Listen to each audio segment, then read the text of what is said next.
Muy buenas, saludos desde España. Os voy a presentar la charla sobre control de calidad en proyectos BIM. Para ello voy a seguir el siguiente guión en el que vamos a tratar primeramente sobre cómo la base de la calidad en los proyectos BIM se basa en el concepto de la mejora continua, en el control de objetivos, indicadores, cuadros de mando, un correcto análisis de riesgo y cómo a través del concepto de la calidad implícita podemos tener una redundancia de procesos en los proyectos y por lo tanto tener mejor calidad. Seguidamente hablaremos de los tres pilares del control de proyectos BIM, que son el control de modelos, el control de modelado y el control de interoperabilidad. Finalmente, haremos una selección de herramientas o dispondremos de una serie de tablas que nos ayudarán a hacer una selección correcta de herramientas.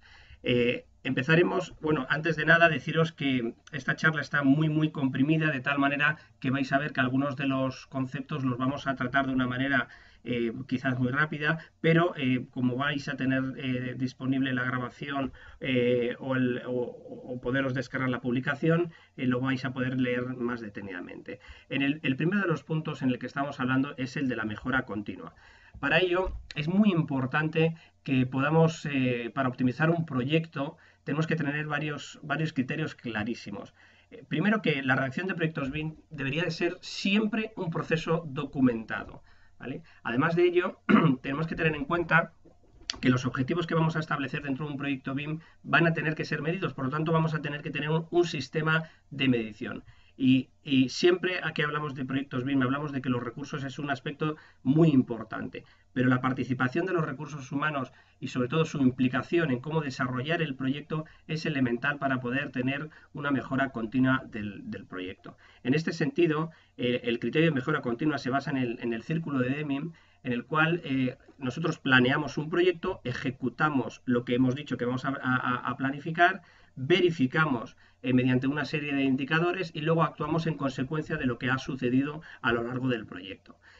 Si tocamos también el PMBOK como criterios de aplicación de calidad, tenemos una serie de herramientas que nos ayudan a articular muy bien este control de proyectos. Nosotros nos vamos a basar, como hemos comentado, en la planificación, ejecución, verificación y actuación en consecuencia. En este sentido, en estos apartados, a nivel de planificación, podríamos disponer de herramientas clásicas como Microsoft Project, Primavera, GES Project, en los cuales siempre vamos a establecer un guión clarísimo de cómo es nuestro proyecto BIM. De esta manera vamos a poder tener una serie de checklists, una serie de herramientas que nos van a poder ir desglosando todas esas necesidades que tenemos, que son muy complejas en los proyectos BIM. No estamos hablando de una planificación en obra 4D, sino estamos hablando de cómo se inicializa un proyecto, cómo se estructuran las vistas, los planos y cómo se gestiona la coordinación de las diferentes disciplinas. A la hora de realizar este proyecto, como comentaba desde un principio, necesitamos hacer revisiones a múltiples niveles. Es decir, yo no concibo una revisión sin que exista un formato de checklist o similar, de tal manera que podamos ir claramente verificando cada uno de los diferentes niveles de desarrollo del proyecto. Asimismo, también vamos a poder verificar los diferentes niveles de revisiones que podemos establecer, tanto a nivel personal, como a nivel de diferentes departamentos o disciplinas y, por supuesto, a nivel del proyecto. De tal manera que si vamos escalonando todo ese control de realización del proyecto, podemos mantener ese criterio de calidad que estamos hablando.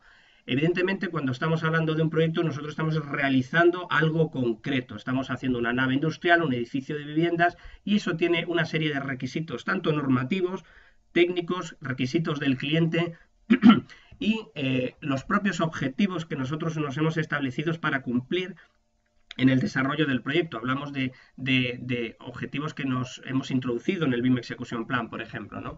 Por lo tanto, cuando nosotros terminamos el proyecto, debemos de verificar este cumplimiento de objetivos, normativas y requisitos del cliente. Una de las herramientas que nosotros hemos observado siempre como ayuda fundamental en los seguimientos de proyecto parece que es muy obvio, pero son las reuniones, ¿vale? Si estas reuniones se establecen con unos criterios lógicos de control de calidad, estamos hablando de que a través de una periodicidad controlada, a través de un formato muy determinado de reuniones, seleccionando muy bien los intervinientes en estas reuniones y, por supuesto, los coordinadores de estas reuniones, se convierte en una herramienta fundamental en la inicialización del proyecto, en la coordinación del proyecto y, por supuesto, en la finalización y verificación, ¿no? Entonces, nosotros vamos a tener muchísimos hitos a controlar a lo largo del proyecto. Estamos hablando de las reuniones en las que definimos los alcances, organizamos el equipo, seleccionamos o verificamos si el software y el hardware es el adecuado para el proyecto y establecemos los diferentes hitos de coordinación.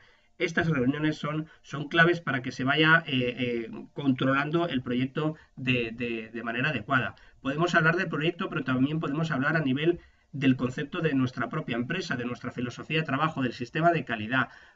Podemos tener revisiones, reuniones de revisiones con un sistema de calidad predefinido, como la ISO 9001, ¿vale? Y por lo tanto tendremos auditorías. Ese concepto es realmente importante cuando estamos trabajando con un modelo o un proyecto con tantas implicaciones y tanta complejidad. Es necesario chequearlo con unas auditorías predefinidas en el que se va a medir una serie de aspectos del proyecto, ¿no? Los sistemas de calidad trabajan muchísimo con el concepto de auditorías. Pero a su vez, la revisión de la dirección es también realmente importante, ¿vale? En el cual se deben de afinar, alinear las políticas de calidad de la empresa, los objetivos generales de la empresa, con lo que estamos realizando con los proyectos, de tal manera que siempre tiene que haber una visión dual de lo que estamos realizando a nivel solo de proyectos y a nivel de lo que perseguimos como empresa o como persona autónoma, ¿vale? En este concepto que estábamos hablando, cuando finalizamos este ciclo, tenemos que actuar en consecuencia de lo que ha sucedido a lo largo de todo lo que hemos ido detectando en los checklists, controles y reuniones del proyecto. Estamos hablando de corregir y poner en marcha nuevas herramientas para los siguientes proyectos. Por lo tanto, estamos cerrando el ciclo del mismo, ¿no? ¿Cómo medimos estos aspectos? Pues evidentemente lo primero de todo es crear objetivos medibles, cuantificables y que se puedan comprobar claramente. Algunos de los ejemplos que podríamos establecer en el rango de proyectos BIM, pues es decir, quiero que en este proyecto consigamos el modelo único de base de datos, que esté ubicado en una plataforma determinada, ¿vale? Queremos reducir el número de incidencias, el número de class detections que podemos tener. Queremos aumentar el número de detalles constructivos del proyecto, mejorar el sistema de mediciones, afinar el cumplimiento del programa de superficies o mejorarlo visualmente, presentarlo con más colores o con un vídeo o integrándolo con realidad virtual. Es decir, tenemos que incluir una serie de elementos que sean claramente medidos y que estén enfocados en la mejora continua. Por lo tanto, para poder medir un objetivo, lo que se establecen son indicadores. Estos indicadores son de múltiples naturalezas y se pueden basar en la productividad, en estrategias, en mejoras de procesos.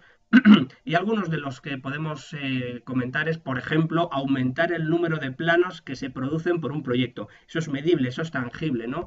Podemos tener más opciones de diseño dentro de un proyecto. Si lo dividimos por el número totales del proyecto, estamos ponderando estos indicadores y nos pueden servir para compararlos entre diferentes proyectos, ¿vale? Si yo tengo números de interferencias de un proyecto, ese es un dato que por sí solo no me sirve, pero si lo divido por los metros cuadrados del proyecto BIM, ahí estoy pudiéndolo comparar con otros proyectos, ¿no? Ahí tenéis otro tipo de indicadores que podrían ser interesantes, ¿no? Estábamos hablando de que estos indicadores se pueden también organizar en función de criterios, por ejemplo, enfocados hacia la mejora de la calidad. Pues, por ejemplo, producir nuevos productos, ¿vale? Hacer más variaciones de productos o diseños.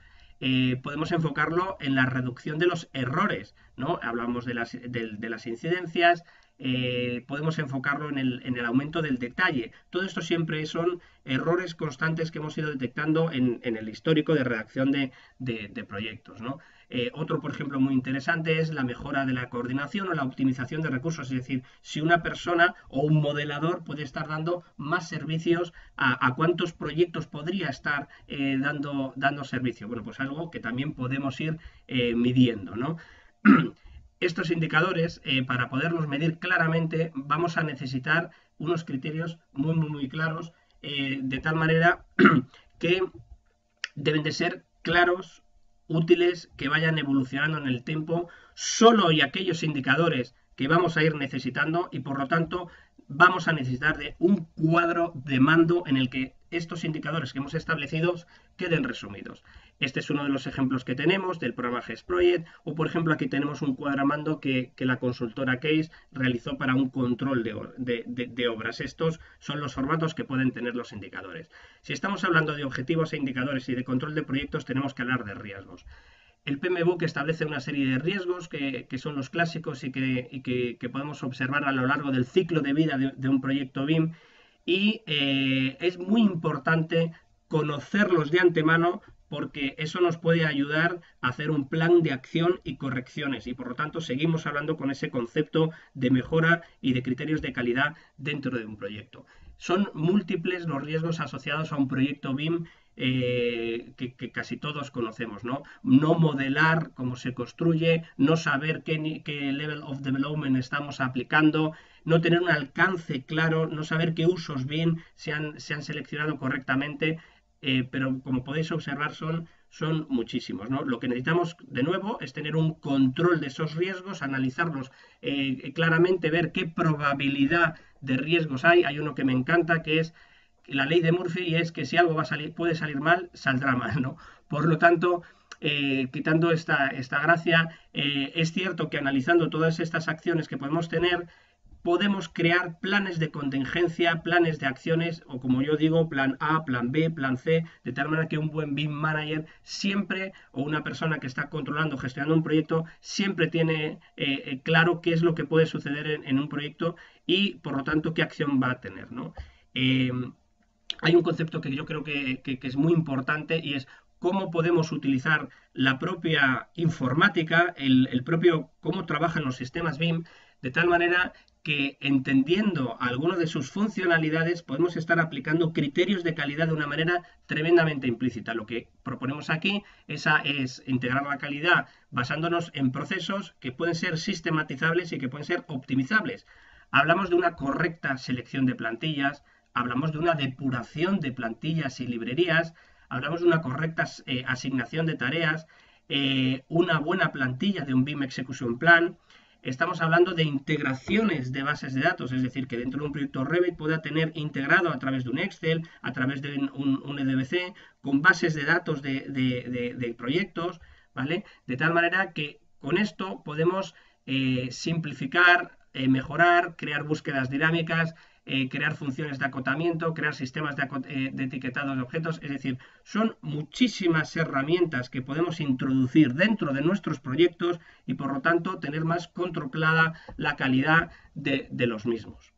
En este sentido, hemos dividido, pues hablando del proceso del diseño, hablando de la coordinación y revisión del modelo, y no voy a enumerarlos todos porque son muchísimos. Alguno que es muy significativo, por ejemplo, la integración de hojas de cálculo de programas de instalaciones, que podríamos incluirlas dentro de la plantilla de un modelo de Revit, de tal manera que hemos simplificado un proceso de interoperabilidad, y sobre todo estamos garantizando que la calidad de los resultados es óptima, y por lo tanto hemos mejorado el proceso del proyecto, ¿no? Tenemos procesos de entregables, como simplificar, cómo ayudar a que los entregables sean de una manera mucho más ágil, más fácil, que estén en un entorno único.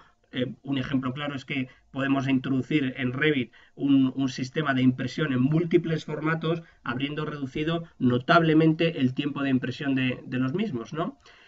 O, por ejemplo, los procesos de control de calidad dentro de los proyectos. Estamos hablando por supuesto, introducir programas de gestión de modelos como Solibri y Navidbox. Bueno, veremos algún ejemplo más adelante. Por lo tanto, vamos a entrar en esos tres apartados que hemos comentado, que son el control del modelo, control de modelado y control de interoperabilidad.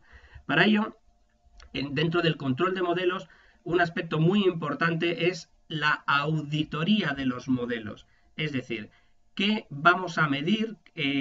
¿Cuál va a ser la información que estamos incluyendo dentro de los modelos? ¿Cómo hemos dividido los modelos? Y sobre todo, qué estándares se están aplicando el mismo, si se van a utilizar qué tipo de entregables, es decir, si vamos a estar en entornos de archivos nativos, RVT, de Revit, en entornos de IFC, etcétera. Son criterios que van a condicionar enormemente esta auditoría de los modelos.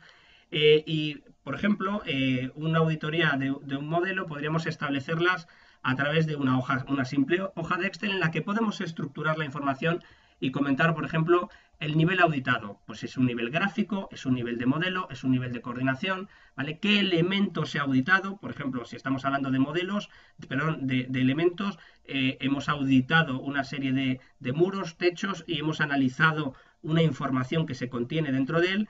Hemos establecido un punto de control, es decir, a través de qué programa se realiza, si se está cumpliendo con los requisitos, sí o no, si se ha producido una incidencia, describiéndola y localizándola mediante un ID, dándole una importancia a este elemento, si esto está relacionado con un tipo de riesgo, si hay que hacer una acción con este fallo que se ha producido en lo que hemos detectado en la auditoría, y lo que es más importante, si esto implica un coste o un tiempo para corregirlo, ¿vale? Estamos hablando que con esta estructura de Excel podemos darle a nuestros clientes o a nosotros mismos en una auditoría interna una información tremendamente valiosa. Pero no solo eso, sino que si trabajamos con esta sistemática, lo que estamos metiendo es cultura de la calidad dentro de los proyectos, ¿vale?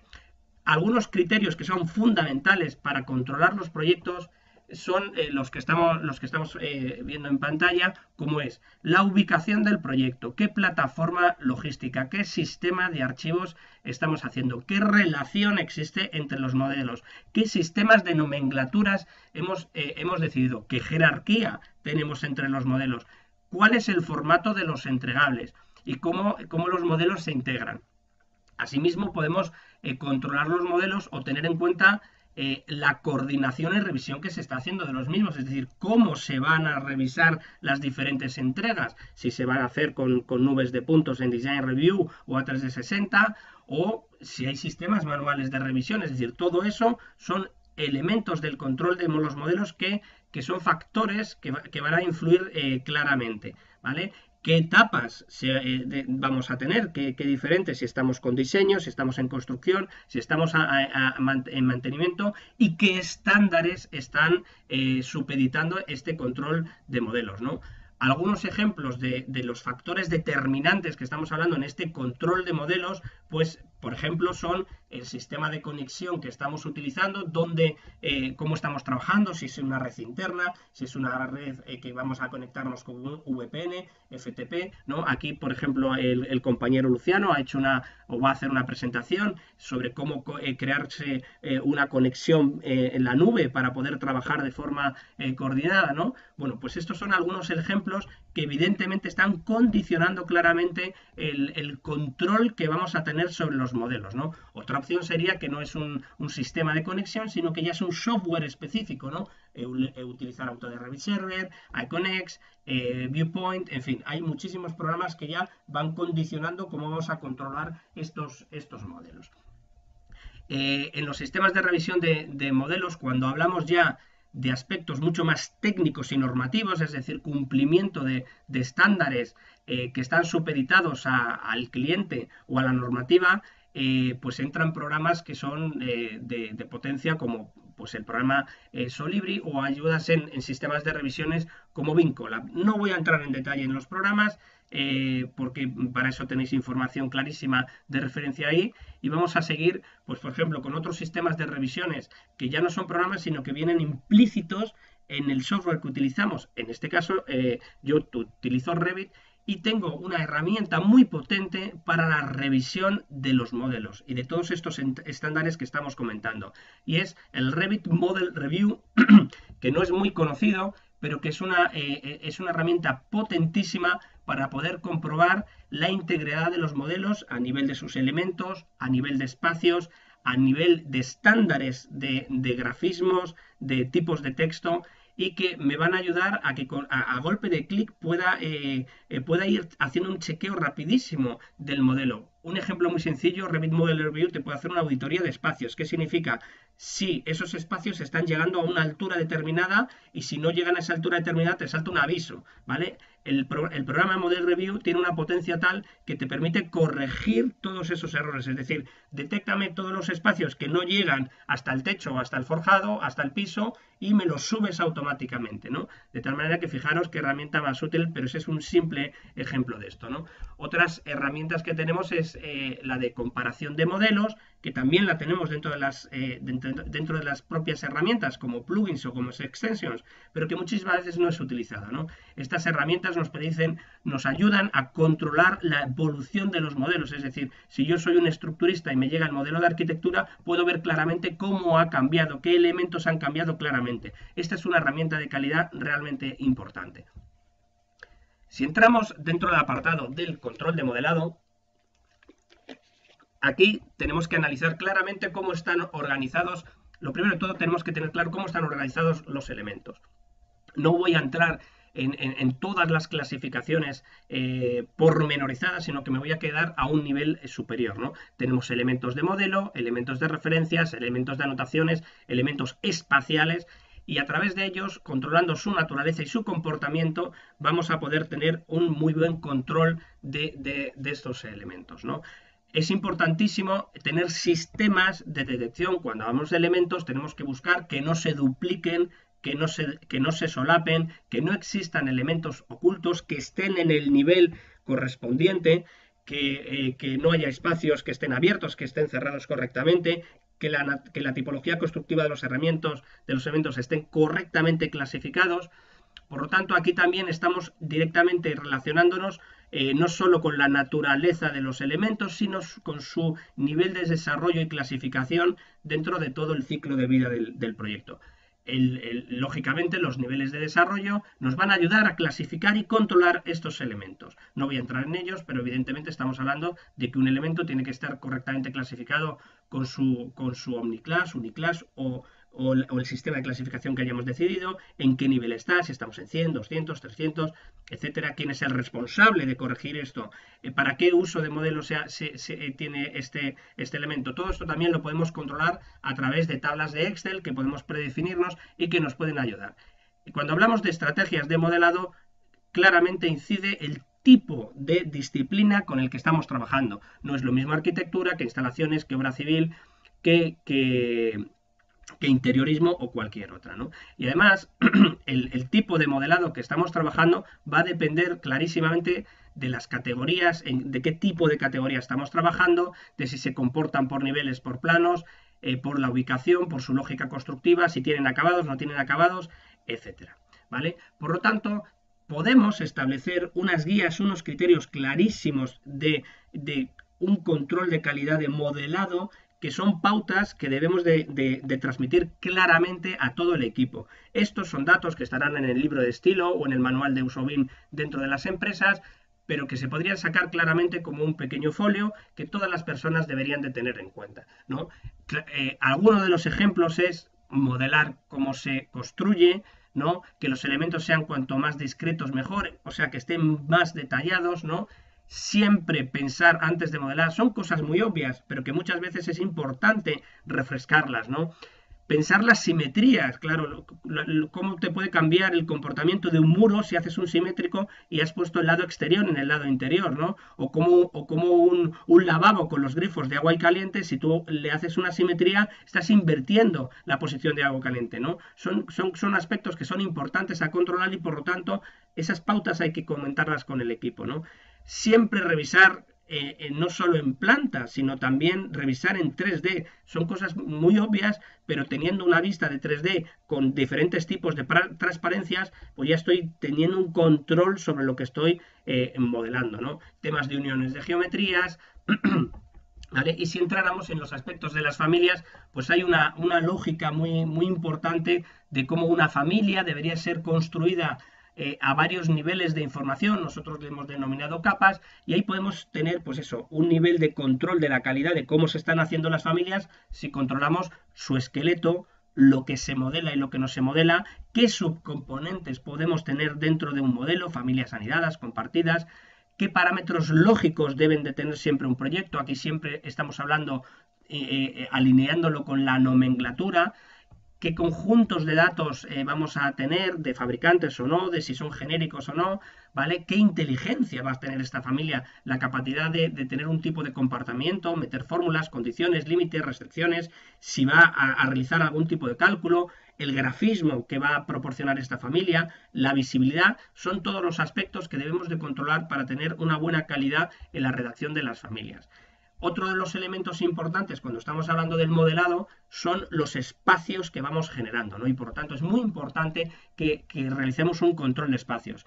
Teniendo unos sistemas de representación gráfica, unas buenas tablas, unas buenas ayudas en las familias, por ejemplo, si una familia tiene espacios de servidumbre alrededor de ellas y creamos los volúmenes, como hacen las British Standard, que tienen estos espacios de servidumbre ya predefinidos, tenemos unas herramientas que nos garantizan que ese control de espacios se está haciendo de una manera más eficiente.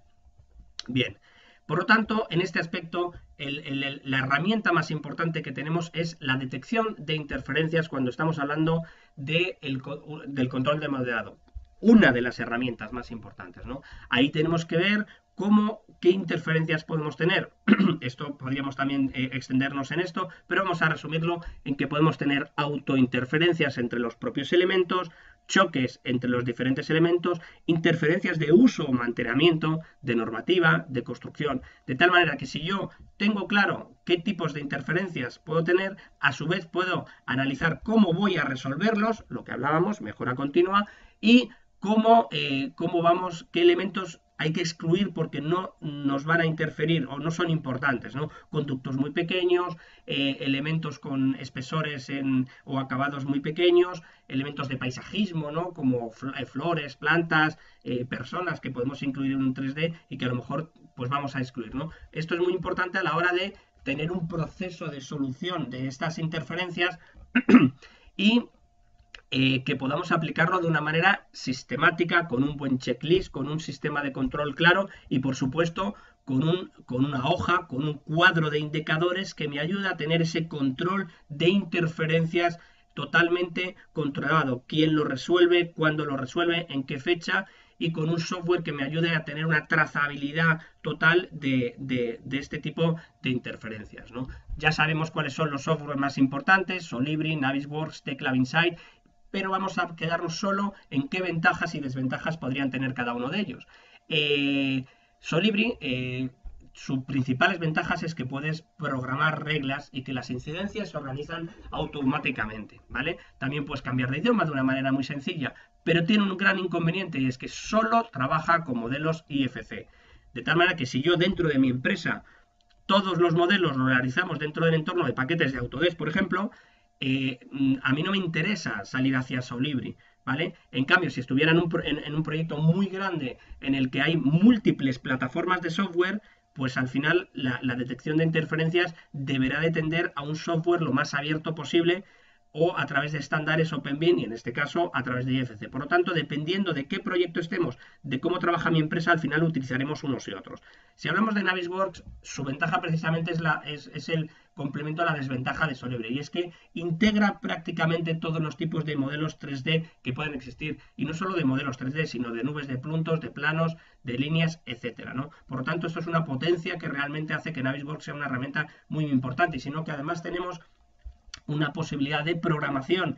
En Solibri podemos programar reglas, pero en Navisworks podemos entrar dentro de la API y crear nuevas mejoras del producto mediante programación, ¿vale? Teclab Insight, en complemento a los otros dos programas, pues tiene una gran ventaja, y es que es gratuito. Eso es una gran ventaja, evidentemente, ¿vale? Por contraposición, las desventajas es que tiene muchas menos funciones y que su potencia de análisis es menor, ¿vale?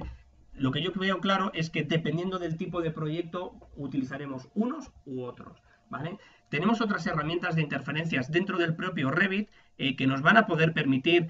Cada software suele tener una serie, yo me he mostrado aquí la de Revit, y es muy interesante que nosotros podamos hacer una detección de interferencias previa antes de ponerlo en marcha en diferentes tipos de programas, ¿no? Ecosim tiene su propio programa de interferencias, Archicad tiene otra de las herramientas de interferencias, y podemos tener otra serie de control de modelos que no son interferencias puras y duras, a través de programas de revisiones que me pueden ayudar a gestionar modelos. Estamos hablando de la utilización de programas como Design Review o PDF 3D, porque muchas veces nos enfocamos en gestionar los modelos con grandes plataformas, y a veces en proyectos sencillitos, con un simple PDF 3D podemos hacer una gestión muy óptima de todos estos modelos, y sobre todo nuestros clientes que necesitan soluciones muy sencillas.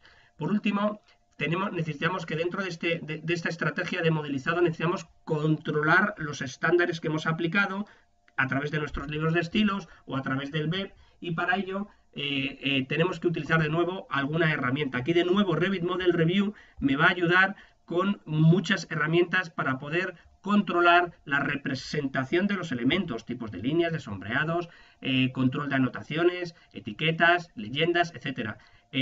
Si todo esto lo tenemos muy bien organizado y sistematizado, vamos a poder hacer un control muy claro de estas herramientas. Este es uno de los pantallazos que teníamos de Revit Model Review, como a través de diferentes herramientas podemos controlar prácticamente todos los estándares que tenemos dentro del proyecto. En último lugar, antes de seleccionar las herramientas, tenemos el control de la interoperabilidad. Estamos hablando de que tenemos diferentes sistemas que intercambian información, y aquí tenemos una serie de factores determinantes que van a influir en esto. Evidentemente, el primero es qué software, qué plataforma de modelado hemos utilizado. ¿Con qué entregables vamos a tener en los diferentes? Estamos hablando de versiones, de formatos, y qué plataforma hemos elegido para esto. ¿Qué web se ha desarrollado y cómo se está siguiendo el web? ¿Y qué BIM managers están interaccionando en todo esto? Es decir, si yo tengo BIM managers con experiencia amplia en proyectos que han trabajado en disciplinas de arquitectura, estructuras e instalaciones, va a estar mucho más capacitado para resolver o mejorar el control de la interoperabilidad que se está dando dentro de los proyectos. Yo no estoy diciendo que una persona que acaba de salir de la carrera no esté capacitada, sino que la experiencia es un grado que nos va a ayudar, nos va a dar más garantía de calidad dentro de los proyectos, que es de lo que estamos hablando. Por lo tanto, primero tenemos que entender cómo funcionan los formatos. Hablando de interoperabilidad, tenemos formatos que son nativos específicos de los propios programas que los desarrollan, archivos que importamos, archivos que exportamos, y cada programa lo hace de una manera diferente, ¿vale? Además de eso, una conexión entre diferentes programas, podemos tener grados de interoperabilidad, podemos tener interoperabilidades unidireccionales, es decir, no existen conexiones, yo envío información a un programa y este programa recoge información. Es muy interesante porque me permite reutilizar información, pero estamos hablando de que para que se vuelva a actualizar la información necesita una interacción clara del usuario. Tiene que volver a exportar y en el otro sitio volver a importar, ¿vale? Por contra, tenemos programas bidireccionales, que su conexión implica que un cambio en uno de los dos programas lo cambia en el otro. A través del ID de los elementos sabemos que se puede realizar. Un ejemplo muy claro es entre Revit y Robot, como cualquier cambio que tú produces en Revit lo puedes exportar a Robot y ese cambio se actualiza, ¿no? O has realizado un cálculo en Robot, lo puedes devolver a Revit y actualiza el cambio. Es decir, hay un cambio que indistintamente lo cambies en un programa en otro, se puede trasladar el cambio a otro programa. Hay archivos que son simplemente finalistas, es decir, yo publico un dato y ese dato ya no va a ningún sitio, ¿vale? En este caso no es de interés porque no hay grados de interoperabilidad. Podemos tener conexiones linkadas, es decir, yo tengo un Revit linkado con otro Revit y ahí hay una actualización constante de cambios dentro de otro programa. Yo tengo Revit y tengo un IFC que se ha calculado con CIPE y lo puedo tener linkado de tal manera que un cambio en el modelo de IFC se puede actualizar en el modelo de Revit, ¿no? Y podríamos llegar a conexiones integradas, donde estamos hablando que diferentes tipos de bases de datos se integran y por lo tanto la reutilización de la información y la interconexión de los sistemas es mayor. Estamos hablando de sistemas que son mucho más caros de desarrollar porque tienen un alto costo de desarrollo informático, ¿vale? Múltiples son los formatos que disponemos y tenemos que estar absolutamente familiarizados con todos ellos, ¿vale? Y sobre todo porque en muchos casos podemos encontrar embudos, es decir, que de un programa a otro no exporte claramente y que necesitemos pasar por otro programa intermedio para resolver ese problema de interoperabilidad, ¿vale?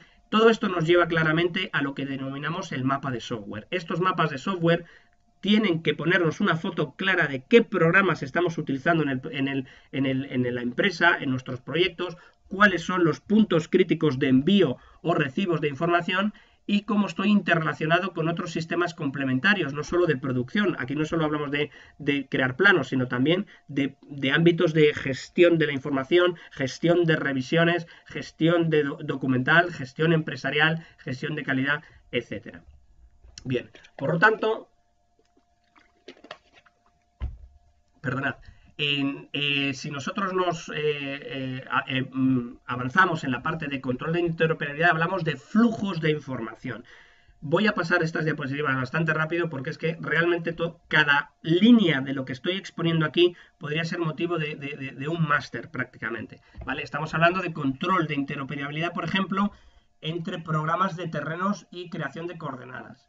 Estamos hablando de InfraWorks, estamos hablando de Civil 3D, estamos hablando de Instran Inspool, estamos hablando de Revit, también tiene posibilidades de crear terrenos. Son múltiples las plataformas y tenemos que decidir el 000 dónde ubicarlo y dónde crear el modelo, dónde hacer las mediciones, los cubicajes de las tierras, etcétera. Podemos tener interoperabilidad con programas de AutoCAD y por lo tanto ahí tenemos que tener clarísimos los sistemas de importación y cómo vamos a modelar basado en CAD o cómo vamos a exportar a AutoCAD porque hay clientes que todavía nos demandan esta información. Podemos estar hablando de programas de visualización, Lumion, Twinmotion, 3D Studio, Unreal, Enscape, Unity. Son muchísimos los programas que tenemos ahí y de nuevo, en función de este tipo de programas, el control que nosotros vamos a tener sobre los elementos o sobre lo que estamos modelando nos va a llevar por un camino u otro, ¿vale? Y de nuevo tenemos que estar claramente, saber qué formatos estamos utilizando para cada uno de ellos, ¿vale? Podríamos estar hablando de programas de mediciones y presupuestos, interoperabilidad en programas de cálculos de estructuras a través de los diferentes formatos que también están estandarizados, interoperabilidad en términos de energía, interoperabilidad en cálculo de climatización, en cálculos de fontanería, control de incendios, protección de incendios, electricidad, iluminación. Aquí podríamos hablar, por ejemplo, de otro de los estándares que nos facilitan toda esta interoperabilidad, que son los GBMXL en términos de iluminación, por ejemplo, y que de nuevo, si yo tengo un proceso detallado de cómo interoperan estos sistemas, voy a poder, primero, garantizar el cumplimiento del proyecto y segundo, tener un proceso sobre el que estudiar la mejora de ese proceso y buscar los puntos críticos, esos indicadores que me ayuden a medir si el proyecto lo estamos haciendo de una manera eficiente, rápida, con mínimos riesgos y por lo tanto meterle opciones de mejora, ¿vale? Los siguientes niveles de interoperabilidad y que ya estamos introduciendo un factor de complejidad, estamos hablando de programas de simulación, dinámicas de fluidos, simulación peatonal, simulaciones de tráfico, simulaciones de inundabilidad. Por último, tendremos la interoperabilidad con sistemas de mantenimiento de edificios, no solo gestionar un proyecto o gestionar un espacio, programas como Archibus, FM Systems, Tririga, etcétera, sino incluso llegar a la interoperabilidad, control de sistemas con los CMS, Content Management System, es decir, integrar el modelo virtual con la gestión del edificio, con la sensorización y captura de información del comportamiento del edificio. Es decir, aquí hemos llegado a un nivel máximo de complejidad, pero que de nuevo, esto deberemos de tipificarlo, listarlo, poner indicadores, objetivos, sistemas de control para poder ayudar a mejorar constantemente, ¿vale? Algún ejemplo de integraciones de bases de datos es en los propios Revit o Navisworks o los entornos Autodesk. Bueno, en realidad en cualquier entorno podemos crear conexiones ODBC, Object Database Connection. ¿Qué significa? Que yo dentro de Navisworks le digo que me cree una conexión con, por ejemplo, Autodesk Plant, de tal manera que yo puedo traer objetos tontos, es decir, yo estoy desde Revit, creo un objeto que es un cubo que es una maquinaria industrial, ¿vale? Pero es un cubo, no tiene casi nada. Lo llevo a Navisworks y en Navisworks le puedo decir que ese cubo es una máquina de Autodesk Plant con toda la información y todo el mapeado que ya se ha desarrollado en Autodesk Plant. Es decir, estoy integrando bases de datos, haciendo que haya un flujo rápido de información en un entorno de edificación como es Revit, ¿vale? Y en un programa tercero como Navisworks, introducir información compleja y de máquinas que viene de Autodesk Plant y tenerlo todo integrado para que el coordinador del proyecto o el cliente o la persona que está manteniendo la obra pueda tener la información completamente volcada en un único entorno. Vale. Finalmente, después de haber visto toda esta cantidad de información que hemos visto sobre el control de modelado, control de modelo, control de interoperabilidad, tenemos que seleccionar las herramientas con las que vamos a trabajar y garantizar ese control de calidad que estamos realizando dentro de los proyectos, ¿vale? Por lo tanto, de nuevo, en función de qué metodología de trabajo estamos teniendo y qué sistemas de revisiones, procesos de auditoría, procesos de interferencias hemos introducido, qué estándares hemos elegido dentro de la empresa, qué política tiene la empresa, qué objetivos, todo ello nos va a llevar a analizar los diferentes softwares de una manera u otra, ¿vale? Por lo tanto, podemos seleccionar las herramientas basándonos en requisitos de clientes. Es decir, mi cliente me exige que tenga un tipo de revisiones, por lo tanto, eso me puede llevar a un software determinado. Me pide que tengamos unas reuniones virtuales, por lo tanto, eso me obliga a que el sistema de revisiones sea en una plataforma determinada, ¿vale? Existen requisitos o criterios que son de eliminación, es decir, no se puede utilizar Dropbox. Por lo tanto, aunque yo quiera seleccionar esa herramienta de trabajo, el cliente o un pliego me ha eliminado esa plataforma, ¿no? A veces son funciones que nos obligan, es decir, usted tiene que hacer un análisis de inundabilidad. Por lo tanto, me obliga ya a buscar softwares que me den este tipo de solución. Otras veces, o muchísimas veces, el criterio de selección es el coste. No tenemos suficiente capacidad económica para poder adquirir este programa, por lo tanto debemos de hacer un equilibrio entre compras de licencias y otros programas OpenBIM o de licencias gratuitas que me permiten utilizarlos, ¿no? Y luego una de ellas, ¿qué tiempo de implantación voy a tener, ¿no? Yo tenía un ejemplo y es que con CATIA tú puedes tener un proyecto completamente integrado, arquitecturas, estructuras, instalaciones, con diseño y cálculo totalmente integrado, de tal manera que si alguien mueve un elemento, incluso el sistema puede recalcular toda la estructura, todas las instalaciones, etc.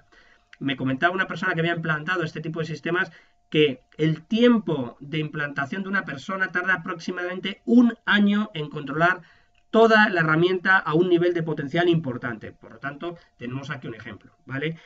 Tenemos herramientas que su coste de implantación es de semanas o incluso de días cuando vamos a resolver problemas concretos, ¿no? Por lo tanto, tenemos que hacer ese equilibrio.